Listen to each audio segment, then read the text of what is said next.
Hello दोस्तों, good morning. मेरा नाम धीरज और आप देख रहे हैं धीरज सीटेट एकेडमी। तो चलिए आज की ताज़ा खबर की बात करते हैं। आज है आपका 23 जनवरी को टीचर संबंधित या शिक्षा संबंधित जितने भी न्यूज़पेपर होगा हम सब आपके लिए लेकर आए। तो चलिए देरी ना करते हुए वीडियो की शुरुआत करते हैं और सबसे पहले हम आज की हेडलाइन की ओर बात करते हैं। आज का हेडलाइन में क्या क्या है आइए देखते हैं।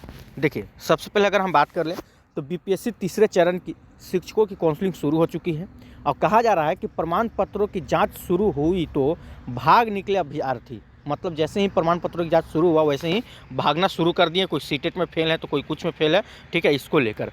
तो इसके बारे में हम डिटेल से बताने वाले हैं। चलिए और आगे देखते हैं क्या कहा जा रहा है। यहाँ पे देख सकते हैं, कहा जा रहा है टियर 3 का अंक पत्र जारी आज से साइट पर देख सकेंगे। विद्यार्थी जितने भी हैं वो आप लोग का अंक पत्र जो है वो जारी कर दिया गया है बीपीएससी साइट पे, उसको आप लोग जाके देख सकते हैं। इसके बारे में हम लोग डिटेल से बात करने वाले हैं। आगे देखते हैं और क्या है। यहाँ पे देख लीजिए, यहाँ पे कहा जा रहा है डीएलएड एंट्रेंस को 27 तक आवेदन कर सकते हैं। जो भी डीएलएड करने में इच्छुक है वो 27 तक आवेदन कर सकते हैं। इसके बारे में हम लोग डिटेल से बात करने वाले हैं। चलिए आगे देखते हैं यहाँ पे क्या कहा जा रहा है। देखिए, ग्रुप डी के 32,000 पदों के लिए आवेदन आज से, ठीक है। तो आप लोगों को पता होगा ग्रुप डी का 32,000 जो सीट निकला हुआ था उन लोग के लिए आवेदन आज से कर सकते हैं, कोई ऐसा दिक्कत नहीं। लेकिन देखिए 6 वर्ष के बाद ग्रुप डी की निकाली गई है भर्ती, वो भी मात्र 32,000। सोचिए 6 वर्ष के बाद निकला हुआ मात्र 32,000 निकला हुआ है। चलिए और आगे देख लेते हैं। यहाँ पे क्या कहा जा रहा है कि रेलवे में टीजीटी समेत 1036 भर्तियाँ निकाली गई है। इसको भी आप लोग भर सकते हैं जो भी हैं स्टूडेंट। देखिए इसमें क्या कहा जा रहा है। आवेदन शुल्क देख लेते हैं। कहा जा रहा है कि 500 रुपये प्रथम चरण सीबीटी में उपस्थित होने पर, ठीक है, 400 रुपये की राशि जो है आपको बैंक शुल्क कटकर वापस की जाएगी। मतलब कि अगर आप इस फॉर्म को भरते हैं और भरने के बाद अगर आप परीक्षा देने जाते हैं, परीक्षा दे देते हैं, उसके बाद तुरंत आपका मतलब कि 100 रुपया बैंक शुल्क काट कर आपको 400 रुपया आपको रिटर्न कर दिया जाएगा आपका अकाउंट नंबर में। तो जो आप अकाउंट दीजिएगा वो सही से दीजिएगा, वो आपका रिटर्न हो जाता है, ठीक है। रेलवे में ये खासियत है, ये 500 रुपया ले रहे हैं लेकिन आपको 400 रुपया आपको रिटर्न कर देंगे, ठीक है। लेकिन परीक्षा में जब बैठिएगा तभी, ये नहीं कि अगर आप फॉर्म भर दे परीक्षा नहीं देने गया तो आपका रिटर्न नहीं होगा, ये भी याद रखिएगा। चलिए खैर, तो सारी खबरों को डिटेल चलते हैं। उससे पहले कि अगर आप हमारे चैनल पर नए हैं तो चैनल सब्सक्राइब कर लीजिएगा और बेल आइकन दबाना नहीं भूलिएगा। देखिए यहाँ पे देखें तो सबसे पहले क्या कहा जा रहा है। देखिए कहा जा रहा है कि प्रमाण पत्रों की जांच शुरू हुई तो भाग निकले अभ्यर्थी। क्या है पूरी मामला आइए देखते हैं। देखिए यहाँ पे क्या कहा जा रहा है। सीटेट में फेल, बीपीएससी रिजल्ट जारी कर दिया है, काउंसलिंग में धराए। पहले दिन मची रही अफरा तफरी। कहा जा रहा है कि 300 में 245 को मिला पत्र।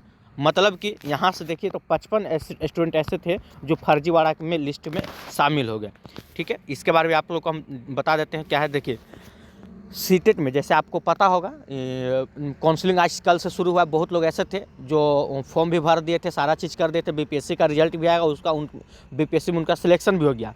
लेकिन जैसे ही सीटेट का रिजल्ट आया वो फेल हो गया। तो सीटेट में तो फेल हो गए और बाकी बीपीएससी रिजल्ट जारी कर दिया, वो तो अपना जारी करेगा ही, ठीक है। तो उसमें अब ये जो थे अब काउंसलिंग कराने गए, फिर मालूम चला वहाँ से भाग खड़े हुए, बिना मतलब का पकड़ाने का भी वहाँ डर बना हुआ था। देखिए क्या कहा जा रहा है कि मुजफ्फरपुर से खबर निकल के आ रही है कि काउंसलिंग के दौरान जब प्रमाण पत्रों की जाँच शुरू हुई तो बीच से ही अभ्यर्थी भाग निकले। क्या है, बीपीएससी तीसरे चरण की शिक्षा काउंसलिंग में पहले दिन मंगलवार को इसे लेकर जिला निबंधन परामर्श केंद्र में अफरा तफरी मची रही। कहा जा रहा है कि काउंसलिंग कैंप में पहले दिन कई तरह फर्जीवाड़ा पकड़ा गया है, ठीक है। ऐसे अभ्यर्थी भी धरे गए हैं जो सीटेट में फेल थे लेकिन बीपीएससी में रिजल्ट जारी कर दिया है। ये भी एक अजीब बात है। बीपीएससी अगर रिजल्ट जारी करा तो इस सब सोच समझ के करता तो सोचिए उस सीट बर्बाद नहीं होता। ऐसे कितना भी बर्बाद होगा आप देखते रहिए खाली, ठीक है। यही नहीं, कई अभ्यर्थी ऐसे भी थे जिनके विषय संयोजन में गड़बड़ी थी, मतलब कि सब्जेक्ट कॉम्बिनेशन में गड़बड़ी पाया गया है, ठीक है। अच्छा और देखिए आगे क्या कहा जा रहा है। ऐसे अभ्यर्थी भी थे जिनका स्नातक विषय में कुछ और था और सीटेट में कुछ और है। एक केस भी अब देखने को मिल रहा है कि बहुत लोग जो है बीए जो किए हुए हैं, बीए या बीएससी जो किए हुए हैं कुछ और सब्जेक्ट से किए हुए हैं और सीटेट का परीक्षा दे रहे हैं तो उसमें कुछ और सब्जेक्ट से दे रहे हैं। कुछ ऐसे भी अभ्यर्थी मतलब कि फर्जीवाड़ा लिस्ट में शामिल हुए हैं। और देखिए कहा जा रहा है कि सीटेट में फेल समेत ऐसे 8 अभ्यर्थियों को संदिग्ध सूची में रखा गया है, ठीक है। और क्या है, कहा जा रहा है कि काउंसलिंग के दौरान जब अभ्यर्थियों का नाम पुकारा गया तो काफ़ी खोजबीन के बाद भी कई अभ्यर्थी नहीं मिले।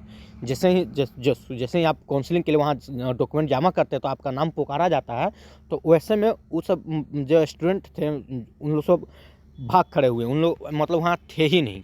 कहा जा रहा है कि इनकी उपस्थिति रजिस्टर पर जब देखी गई तो पाया गया कि उस पर संबंधित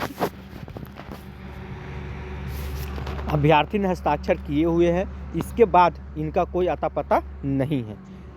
कहा जा रहा है कि काउंसलिंग में लगे कर्मियों ने कहा कि जिनके प्रमाण पत्र में गड़बड़ी थी उनको संदिग्ध में रखा जा रहा था। इसी को लेकर ऐसे अभ्यर्थी भी बिना काउंसलिंग कराए ही गायब हो गए। बात तो सही है। हाँ भाई, जब उनका सीटेट में ही वो फेल है तो फिर वहाँ वो खड़ा होकर क्या करेंगे? झूठ-मूठ का पकड़ उकड़ लेगा पुलिस, एक अलग लफड़ा बन जाएगा। कहा जा रहा है कि ऐसे अभ्यर्थी जिनका सीटेट में फेल का सर्टिफिकेट था, उनका बीपीएससी का रिजल्ट कैसे जारी हो गया? ये भी एक बहुत बड़ा सवाल है। आप ही बताइए, जो बच्चा सीटेट में फेल है, जब बीपीएससी अगर आप जारी कर रहा है तो कैसे रिजल्ट जारी कर दे रहा है?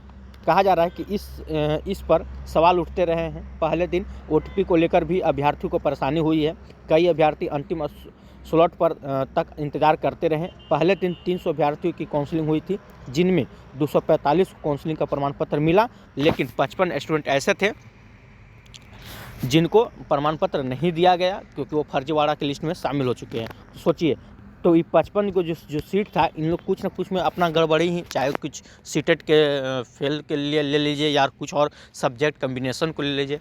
तो इसलिए बोला जा रहा है कि बीपीएससी को पहले भी बोला गया था कि आप डॉक्यूमेंट वेरिफिकेशन पहले करवा लीजिए, उसके बाद आप रिजल्ट जारी कीजिएगा। अगर ये डॉक्यूमेंट वेरिफिकेशन पहले हो जाता तो जो भी ऐसे इस टाइप के जो स्टूडेंट होते हैं ये पहले ही छट जाते, लेकिन बीपीएससी तो सुनेगी नहीं।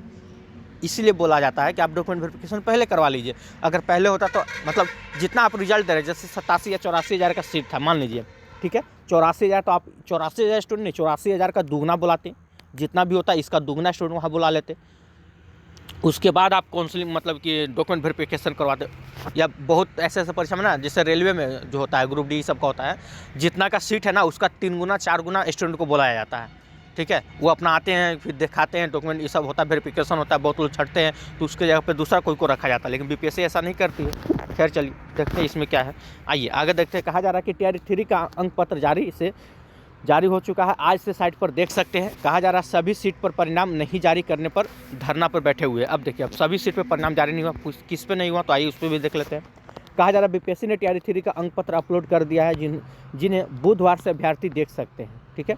अतिथि शिक्षकों के अधिमानता संबंधी मामले के कारण वर्ग 11-12 के, अगर हम बात करें 11-12 के 6 विषयों को छोड़कर शिक्षा विभाग एवं अनुसूचित जाति एवं जनजाति कल्याण विभाग के अंतर्गत विद्यालय अध्यापक के वर्ग कहाँ से, तो देख लीजिए 1 to 5 का, 6 to 8 का, 9, 10, 11, 12 का, ठीक है। इन लोग का जो था कि अन्य सभी विषयों के अभ्यर्थी इनमें शामिल है, वे बुधवार से मतलब 22 से अपना अंक आयोग के वेबसाइट पर जाकर लॉगिन पर जाकर देख सकते हैं, ठीक है।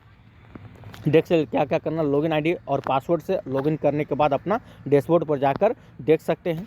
कहा जा रहा है क्या, देखिए कि परीक्षा के दौरान इम्परसेशन में संलिप्त उम्मीदवार या आर्थिक अपराध इकाई द्वारा दायर आर्थिक अपराध थाना कांड संख्या इतना लिखा हुआ अभियुक्ति बनाए कि गए उम्मीदवार अपना अंक पत्र नहीं देख सकते हैं। अब जिनका भी कुछ प्रॉब्लम होगा वो नहीं देख सकते हैं, ये भी बात है। कहा जा रहा है कि पहले दिन 206 शिक्षकों की हुई है काउंसलिंग। अगर हम बात करें बीपीएससी टीआर 3 में, तो देखिए कहा जा रहा है पटना जिले में टीआर 3 में चयनित शिक्षकों की काउंसलिंग मंगलवार से शुरू हो गई है। पहले दिन प्राइमरी में, ठीक है, 250 शिक्षकों को काउंसलिंग के लिए बुलाया गया था।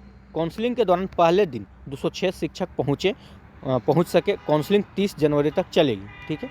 तो अपना आराम से उन लोग जाके अपना करवा सकते हैं, कोई दिक्कत नहीं। यहाँ पे देखिए, यहाँ पे एक बवाल यहाँ पे लिखा हुआ है क्या कि पटना में बीपीएससी टीआर 3 के अभ्यर्थी ने कुछ रिजल्ट पर राजनीति के तहत रोक लगाने का आरोप लगाया और इसके विरोध में गर्दनी बाग में धरना दिया। अब देखिए धरना आप लोग का शुरू हो चुका है। क्या कहा जा रहा है कि धरना पर मौजूद परीक्षार्थियों ने बताया कि परीक्षा में हम सभी ने हिस्सा लिया था, जिसमें लगभग 87,000 रिक्तियाँ निकाली गई थी। बात तो सही है, शुरू में 87,000 ही था, लेकिन सीटों को रणनीति के तहत रोक लिया गया और 21,000 सीटों पर घटाकर सिर्फ मतलब 87,000 में से मात्र 21,000 उसको हटाकर सिर्फ देखा जाए तो 66,000 सीटों का परिणाम जारी किया गया है। मतलब 21,000 सीट आपका बचा लिया गया है। कहा जा रहा है जहां एक उम्मीदवार को 2 या 3 जगहों पर परिणाम दिया गया है, ये सीटें खाली रह जाएगी। बात तो सही। बहुत लोग ऐसे भी हैं जो 6 to 8 में पास हैं, जो बीएड किए हुए हैं, 9-10 में पास है, 11-12 में भी पास है। तो कहीं ना कहीं आप 11-12 में ही ज्वाइन कीजिएगा। हर कोई चाहता है कि आप उच्च पद पे ज्वाइन कीजिएगा, तो 6 to 8 और 9-10 का आपका पद जो रह गया खाली, उस पर कौन बैठेगा? यही सब दिक्कत है। और आगे देखिए क्या कहा जा रहा है कि उम्मीदवार की मांग है कि जो सीटें खाली होगी उन पर सप्लीमेंट्री रिजल्ट परिणाम जारी किया जाए। तो सप्लीमेंट्री रिजल्ट को लेकर भी अब मांग तेज हो रही है। अब देखना यही है कि सरकार क्या टीआरई 3 में सप्लीमेंट्री रिजल्ट देती है, क्योंकि ना 1 में ना 2 में दिया ही नहीं, तो टीआरई 3 में देना उचित है कि नहीं है, अब सरकार के हाथों में। देखिए क्या करती है। ऐसे तो हम लोग का मांग हमेशा रहा है कि आप लोग सप्लीमेंट्री रिजल्ट को जारी कर दिया जाए, लेकिन ये भी सरकार देखती है क्या करती है। चलिए यहाँ पे देख ले थोड़ा सा डीएलएड एंट्रेंस को लेकर, तो 27 तक आप फॉर्म भर सकते हैं। यहाँ पे आप लोग का डेट बढ़ा दिया गया है। क्या कहा जा रहा है कि बिहार विद्यालय परीक्षा समिति ने प्रारंभिक शिक्षा में डिप्लोमा पाठ्यक्रम के सत्र 25-27 में नामांकन के लिए डीएलएड संयुक्त प्रवेश परीक्षा 2025 के लिए ऑनलाइन परीक्षा फॉर्म भरने की तिथि बढ़ा दी गई है। ठीक है, देख सकते हैं। कहा जा रहा है स्टूडेंट अब 27 जनवरी तक परीक्षा फॉर्म भर सकते हैं। वहीं शुल्क के सहित अगर आप शुल्क जमा करके 28 जनवरी तक भी जमा कर सकते हैं। इससे पहले दिन की अंतिम तिथि 22 जनवरी थी, मतलब 22 जनवरी था, उसको बढ़ा के अब 27 जनवरी तक कर दिया गया। ठीक है, तो जो भी लेकिन जो स्टूडेंट डीएलएड का फॉर्म भरना चाहते हैं वो जाके फॉर्म भर सकते हैं। 3-4 दिन का मौका आप लोग को और मिल गया है। अगर आप टीचर बनना चाहते हैं तो पहले आपको डीएलएड और बीएड से गुजरना पड़ेगा। ठीक है, चलिए तो फिलहाल आज की ताज़ा खबर में यही है। और कुछ ऐसे इंपॉर्टेंट निकले टीआरई 4 संबंधित तो आप लोग को बीच बीच में सूचना देते रहेंगे। फिलहाल आज के लिए इतना ही। अगर वीडियो अच्छा लगा तो वीडियो को लाइक कीजिए, चैनल सब्सक्राइब कीजिए, इससे ज़्यादा शेयर जरूर कीजिएगा। जय हिंद, जय भारत।